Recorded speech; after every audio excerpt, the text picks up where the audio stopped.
So, what we will do is we will use a discrete basis and our choice will be momentum basis defined in a finite box with periodic boundary condition.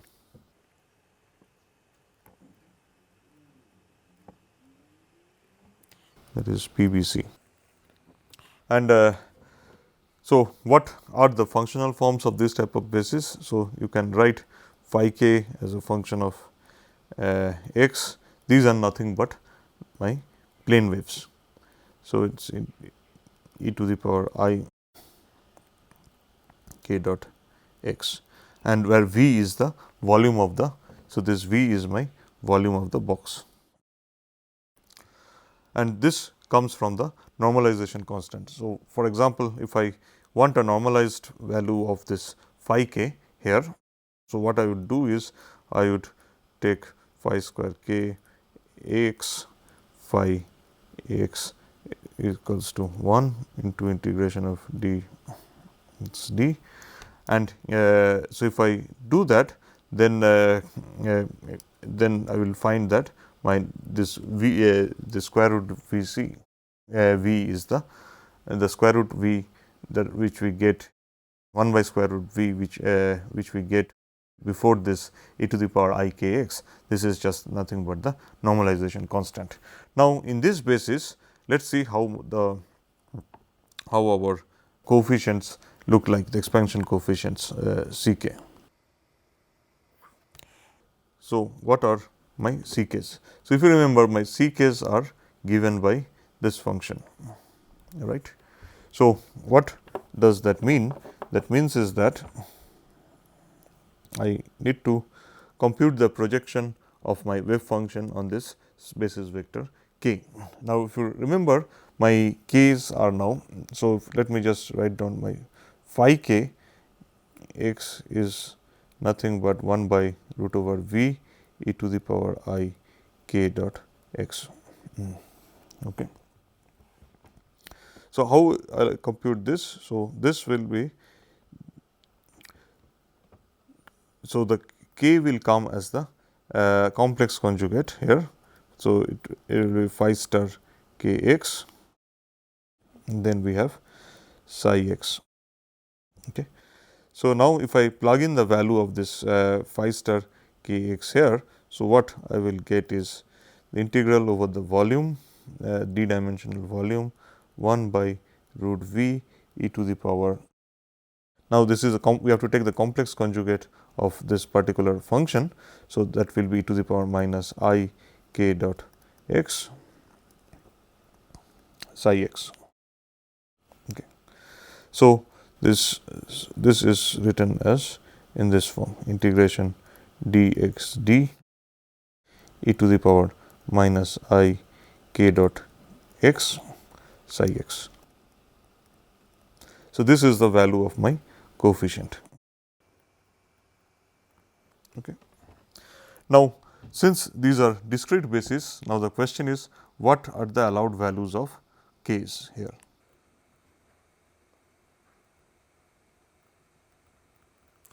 So, if you remember, so this function is nothing but a plane wave. Okay. So, now if I have a plane wave and then I impose periodic boundary condition. So, what you can show is that this k's can take discrete values, and so in 3D the k can take the value of this form k x, k y and k z, which is given by twice pi by L n x, twice pi by L n y, twice pi by L n z, where my n x, n y and n z can take values of 0, plus minus 1, plus minus 2 and so on and so forth till plus minus n. So, basically what we have is all possible integers values it can take, the nx, ny and nz. So, what it means is that along each dimension one has twice n plus 1 basis functions, and this also implies. So, now the delta k, that is spacing between two k values along each direction is given by twice pi by a into 1 by n, right. So, now you see in this value. So, if my n goes to infinity, so that is as n tends to infinity. So, this basis goes from a continuous from a discrete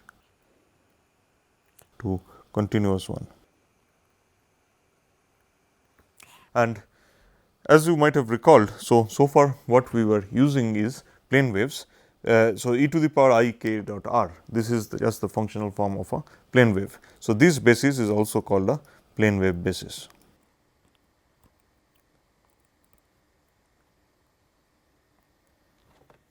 Okay, so far what we had seen is we started off with a differential equation, which is, I mean, my Schrodinger equation, which is a differential equation, and then what we did is we converted it to a n cross n matrix by expanding expanding my wave functions psi into a set of into a linear combination of basis functions. So, let me just summarize what we have done so far.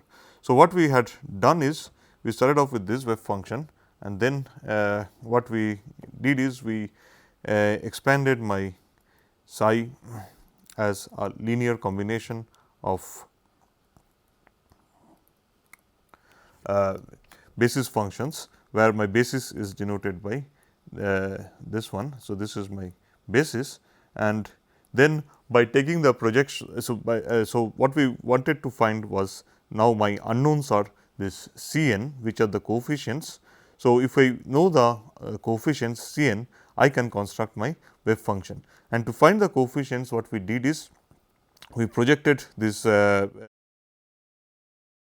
Schrodinger equation on to each of the each of the basis functions. As a result, what we got is a matrix equation, which is of the following form. And now our aim is to diagonalize this matrix.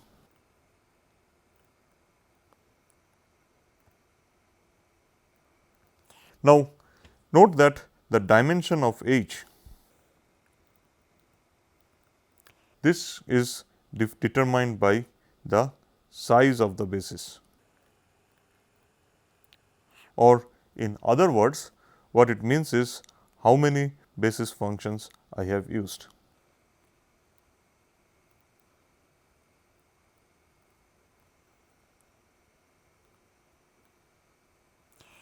So, suppose I have used n basis functions, then my H has a dimension of n cross n. So, I need to diagonalize this n cross n matrix to find out the energy eigenvalues and the coefficients. So, what we did is we basically converted our problem, which was the solution of a differential equation, into a linear algebra problem. The reason why, one of the advantages of doing it is that we have very efficient matrix diagonalization subroutines, which can help you achieve that in a very quicker fashion. But the drawback of this is that if suppose we are interested in the ground state energy, we will never reach the correct ground state, because we always have to truncate our basis at a certain point. and so our solutions will be closer to the ground state, but will never reach the exact ground state. We will reach the exact ground state only in the limit the size of my basis goes to infinity. So, the next question is, how does one diagonalize this matrix? So, we all know that suppose I have a matrix diagonalization. We will talk briefly about matrix diagonalization.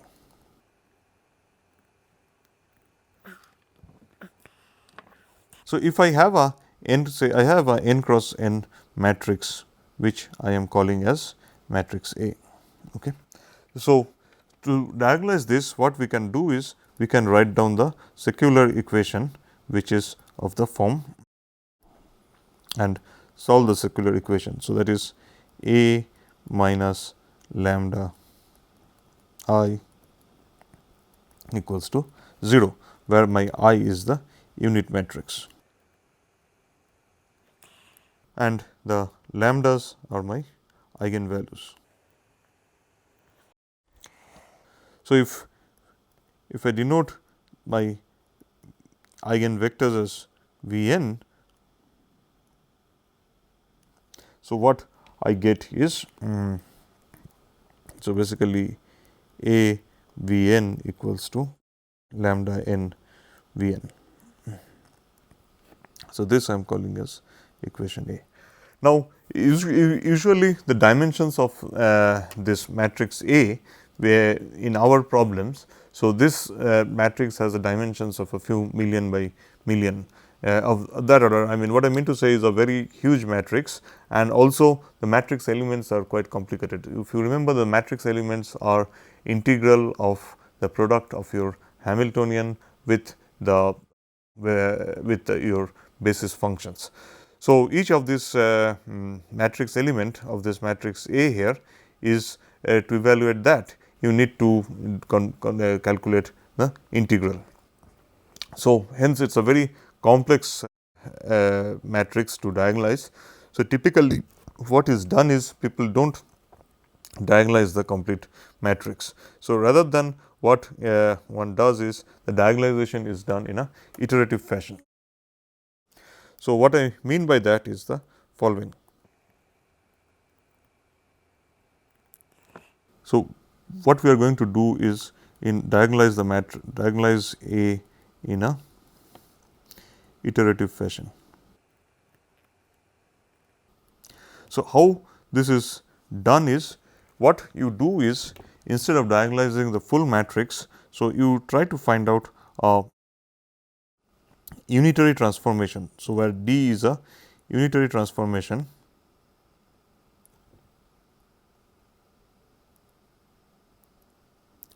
what I mean by unitary transformation of A. So, what I find D, which is a unitary transformation of A in an iterative way.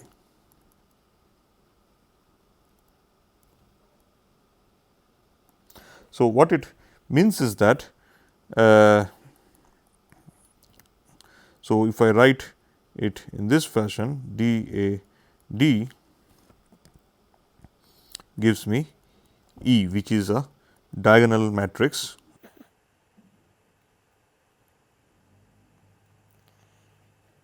of my eigenvalues.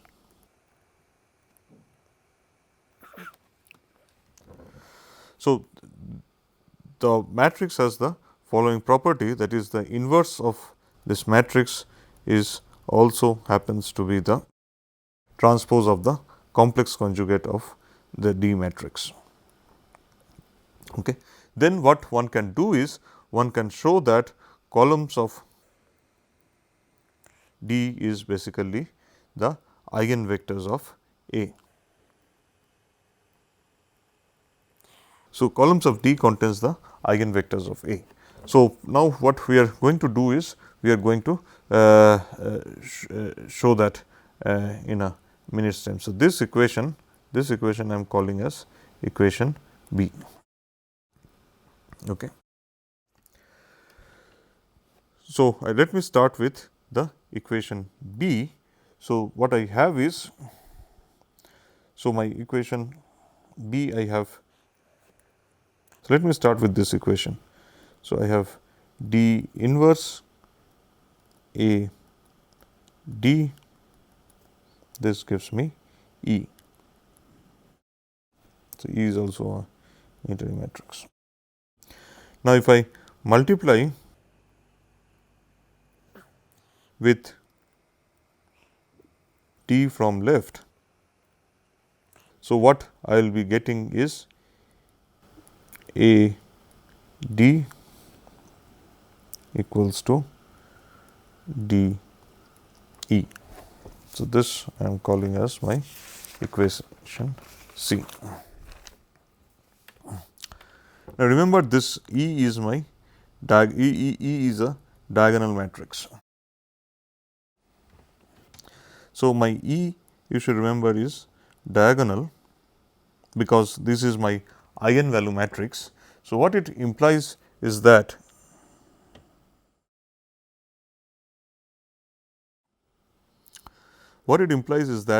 the nth column of D on right hand side of this above equation, that is on this side, is multiplied by the nth eigenvalue, that is E n n. On the left hand side, what do we have on the left hand side? In the left hand side, the multiplication by A with the nth column of D. So, that means, so we have on the left hand side is A D n. So, this is equal to E n n d n. So, or in other words, what does this mean? This means that these are my eigenvectors V n, the nth eigenvector V n. So, that is what the point I am trying to make is that basically the each column of my matrix D n, this corresponds to one eigenvector of the matrix A, because now you see here the this is multiplied by, I mean this has this will become, and on the right hand side okay. So, now what we need to do is we need to use diagonalization subroutines and to diagonalize that, and typically if you look into the numerical recipes book,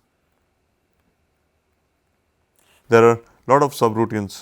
There are, for example, there is this LAPAC, then there is scale-LAPAC, which are efficient subroutines which can do the diagonalization problem. So, we will see how to use that with an example now.